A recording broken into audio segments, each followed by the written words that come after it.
أعوذ بالله من الشيطان الرجيم. بسم الله الرحمن الرحيم. الحمد لله الذي أنزل على عبده الكتاب ولم يجعل له عوجا قيما لينذر بأسا شديدا من لدنه ويبشر المؤمنين الذين يعملون الصالحات أن لهم أجرا حسنا ماكثين فيه أبدا وينذر الذين قالوا اتخذ الله ولدا ما لهم به من علم ولا لآبائهم كبرت كلمة تخرج من أفواههم إن يقولون إلا كذبا فلعلك باخع نفسك على آثارهم إن لم يؤمنوا بهذا الحديث أسفا إنا جعلنا ما على الأرض زينة لها لنبلوهم أيهم أحسن عملا وإنا لجاعلون ما عليها سعيدا جرزا أم حسبت أن أصحاب الكهف والرقيم كانوا من آياتنا عجبا إذ أوى الفتية إلى الكهف فقالوا ربنا آتنا من لدنك رحمة وهيئ لنا من أمرنا رشدا فضربنا على آذانهم في الكهف سنين عددا ثم بعثناهم لنعلم أي الحزبين يحصى لما لبثوا أمدا نحن نقص عليك نبأهم بالحق إنهم فتية آمنوا بربهم وزدناهم هدى وربطنا على قلوبهم إذ قاموا فقالوا ربنا رب السماوات والأرض لن ندعو من دونه إلها لقد قلنا إذا شططا هؤلاء قوم اتخذوا من دونه آلهة لولا ياتون عليهم بسلطان بين فمن أظلم ممن افترى على الله كذبا وإذ اعتزلتموهم وما يعبدون إلا الله فأووا إلى الكهف ينشر لكم ربكم من رحمة ويهيئ لكم من أمركم مرفقا وترى الشمس إذا طلعت تزاور عن كهفهم ذات اليمين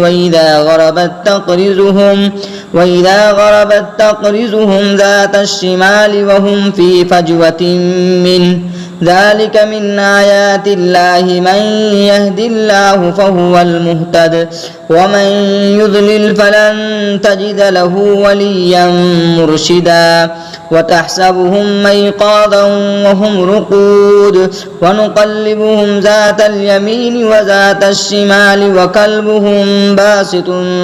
ذراعيه بالوصيد لو اطلعت عليهم لوليت منهم فرارا ولملئت منهم رعبا وكذلك بعثناهم ليتساءلوا بينهم قال قائل منهم كم لبثتم قالوا لبثنا يوما أو بعض يوم قالوا ربكم أعلم بما لبثتم فابعثوا أحدكم بورقكم هذه إلى المدينة فلينظر أيها أزكى طعاما فليأتكم برزق منه وليتلطف ولا يشعرن بكم أحدا إنهم إن يظهروا عليكم يرجموكم أو يعيدكم في ملتهم ولن تفلحوا إذا أبدا وكذلك عثرنا عليهم ليعلموا أن وعد الله حق وأن الساعة لا ريب فيها إذ يتنازعون بينهم أمرهم فقالوا ابنوا عليهم بنيانا ربهم أعلم بهم قال الذين غلبوا على أمرهم لنتخذن عليهم مسجدا سيقولون ثلاثة رابعهم كلبهم ويقولون خمسة سادسهم كلبهم رجما بالغيب ويقولون سبعة وثامنهم كلبهم قل ربي أعلم بعدتهم ما يعلمهم إلا قليل فلا تمار فيهم إلا مراء ظاهرا ولا تستفت فيهم منهم أحدا ولا تقولن لشيء إني فاعل ذلك غدا إلا أن يشاء الله واذكر ربك إذا نسيت وقل عسى أن يهديني ربي ليقرب من هذا رشدا ولبثوا في كهفهم 300 سنين وازدادوا 9 قل الله أعلم بما لبثوا له غيب السماوات والأرض أبصر به وأسمع ما لهم من دونه من ولي ولا يشرك في حكمه أحدا واتل ما أوحي إليك من كتاب ربك لا مبدل لكلماته ولن تجد من دونه ملتحدا واصبر نفسك مع الذين يدعون ربهم بالغداة والعشي يريدون وجهه ولا تعد عيناك عنهم تريد زينة الحياة الدنيا ولا تطع من أغفلنا قلبه عن ذكرنا واتبع هواه وكان أمره فرطا وقل الحق من ربكم فمن شاء فليؤمن ومن شاء فليكفر إنا أعتدنا للظالمين نارا أحاط بهم سرادقها وإن يستغيثوا يغاثوا بماء كالمهل يشوي الوجوه بئس الشراب وساءت مرتفقا إن الذين آمنوا وعملوا الصالحات إنا لا نضيع أجر من أحسن عملا أولئك لهم جنات عدن تجري من تحتهم الأنهار يحلون فيها من أساور من ذهب ويلبسون ثيابا خضرا من سندس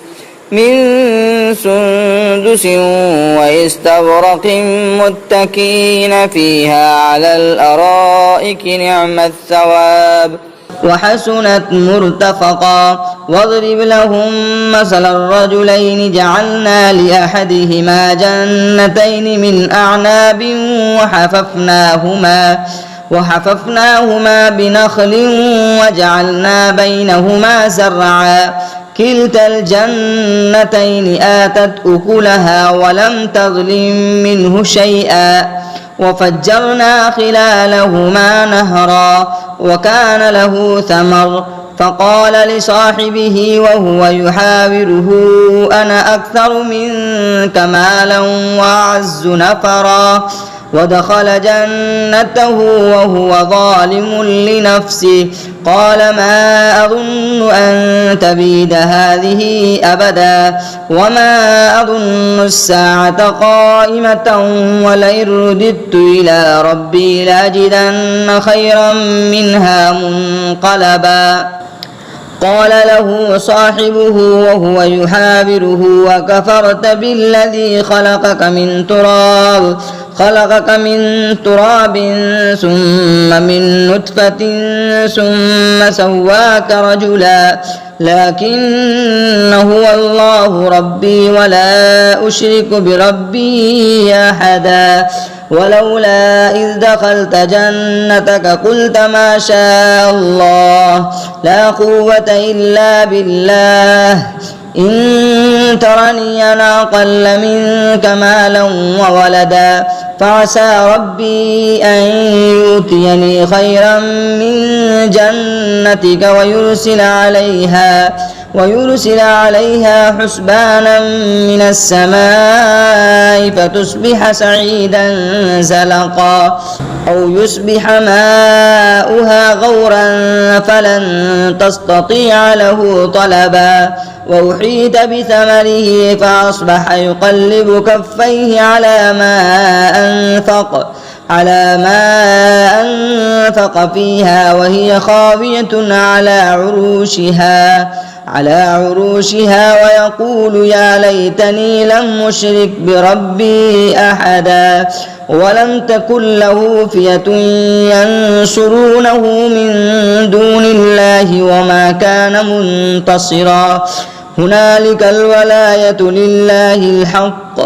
هو خير ثوابا وخير عقبا واضرب لهم مثل الحياة الدنيا كماء إن أنزلناه من السماء فاختلط به نبات الأرض فأصبح حسيما تذروه الرياح وكان الله على كل شيء مقتدرا المال والبنون زينة الحياة الدنيا والباقيات الصالحات خير عند ربك ثوابا وخير أملا ويوم نسير الجبال وترى الأرض بارزة وحشرناهم فلم نغادر منهم أحدا وعرضوا على ربك صفا لقد جئتمونا كما خلقناكم أول مرة بل زعمتم أن لن نجعل لكم موعدا ووضع الكتاب فترى المجرمين مشفقين مما فيه ويقولون يا ويلتنا ما لهذا الكتاب لا يغادر صغيرة ولا كبيرة إلا أحصاها ووجدوا ما عملوا حاضرا ولا يظلم ربك أحدا وإذ قلنا للملائكة اسجدوا لآدم فسجدوا إلا إبليس كان من الجن ففسق عن أمر ربه أفتتخذونه وذريته أولياء من دوني وهم لكم عدو بئس للظالمين بدلا ما أشهدتهم خلق السماوات والأرض ولا خلق أنفسهم وما كنت متخذ المضلين عزدا ويوم يقول نادوا شركائي الذين زعمتم فدعوهم فلم يستجيبوا لهم وجعلنا بينهم موبقا ورأى المجرمون النار فظنوا أنهم مواقعوها ولم يجدوا عنها مصرفا ولقد صرفنا في هذا القرآن للناس من كل مثل وكان الإنسان أكثر شيء جدلا وما منع الناس أن يؤمنوا إذ جاءهم الهدى ويستغفروا ربهم إلا أن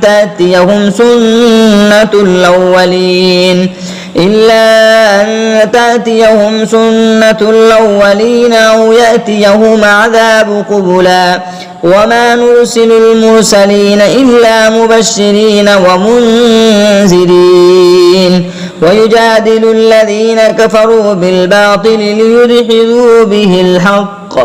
به الحق واتخذوا آياتي وما أنذروا هزوا ومن أظلم ممن ذكر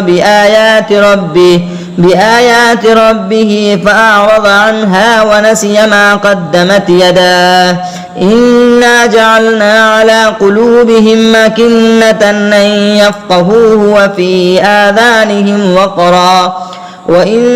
تدعوهم إلى الهدى فلن يهتدوا إذا أبدا وربك الغفور ذو الرحمة لو يؤاخذهم بما كسبوا لعجل لهم العذاب بل لهم موعدا لن يجدوا من دونه موئلا وتلك القرى أهلكناهم لما ظلموا وجعلنا لمهلكهم موعدا وإذ قال موسى لفتاه لا أبرح حتى أبلغ مجمع البحرين أو أمضي حقبا فلما بلغا مجمع بينهما نسيا حوتهما فاتخذ سبيله في البحر سربا فلما جاوزا قال لفتاه آتنا غداءنا لقد لقينا من سفرنا هذا نصبا قال أرأيت إذا أوينا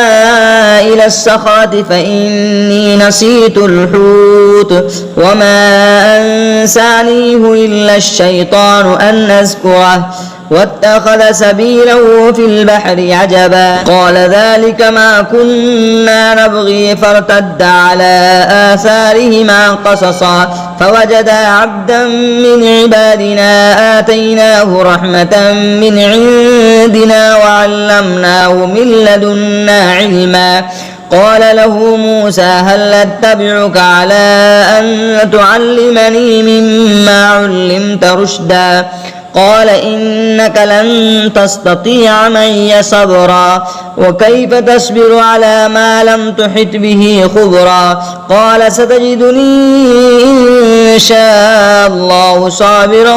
ولا أعصي لك أمرا قال فإن اتبعتني فلا تسألني عن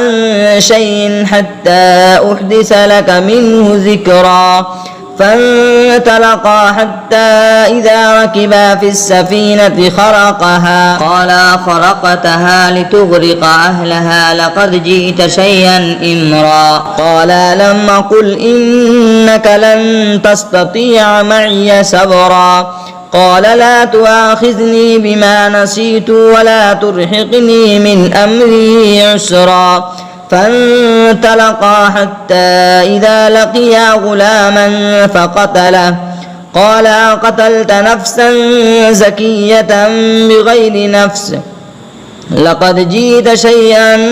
نكرا قال لم أقل لك إنك لن تستطيع معي صبرا قال إن سألتك عن شيء بعدها فلا تصاحبني قد بلغت من لدني عذرا فانطلقا حتى إذا أتيا أهل قرية استطعما أهلها فأبوا أن يضيفوهما فوجدا فيها جدارا يريد أن ينقض فأقامه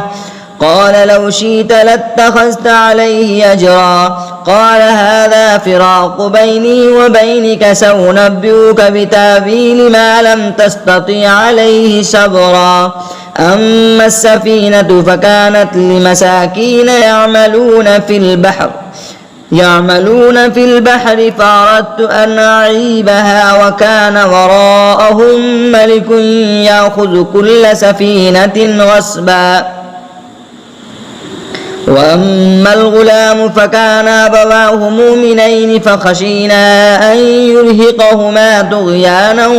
وكفرا فأردنا أن يبدلهما ربهما خيرا منه زكاة وأقرب رحما وأما الجدار فكان لغلامين يتيمين في المدينة وكان تحته كنز لهما وكان أبوهما صالحا فأراد ربك أن يبلغا أشدهما ويستخرجا كنزهما رحمة من ربك وما فعلته عن أمري ذلك تأويل ما لم تستطع عليه صبرا ويسألونك عن ذي القرنين قل سأتلو عليكم منه ذكرا إنا مكنا له في الأرض وآتيناه من كل شيء سببا فأتبع سببا حتى إذا بلغ مغرب الشمس وجدها تغرب في عين همية وجد عندها قوما قلنا يا ذا القرنين إما أن تعذب وإما أن تتخذ فيهم حسنا قال أما من ظلم فسوف نعذبه ثم يرد إلى ربه فيعذبه عذابا نكرا وأما من آمن وعمل صالحا فله جزاء الحسنى وسنقول له من أمرنا يسرا ثم أتبع سببا حتى إذا بلغ مطلع الشمس وجدها تطلع على قوم لم نجعل لهم من دونها سترا كذلك وقد أحطنا بما لديه خبرا ثم أتبع سببا حتى إذا بلغ بين السدين وجد من دونهما قوما لا يكادون يفقهون قولا قالوا يا ذا القرنين إن يأجوج وماجوج مفسدون في الأرض فهل نجعل لك خرجا على أن تجعل بيننا وبينهم سدا قال ما مكني فيه ربي خير فاعينوني بقوة نجعل بينكم وبينهم ردما آتوني زبر الحديد حتى إذا ساوى بين الصدفين قال انفخ حتى إذا جعله نارا قال آتوني أفرغ عليه قطرا فما استطاعوا أن يظهروه وما استطاعوا له نقبا قال هذا رحمة من ربي فإذا جاء وعد ربي جعله دكا وكان وعد ربي حقا وتركنا بعضهم يومئذ يموج في بعض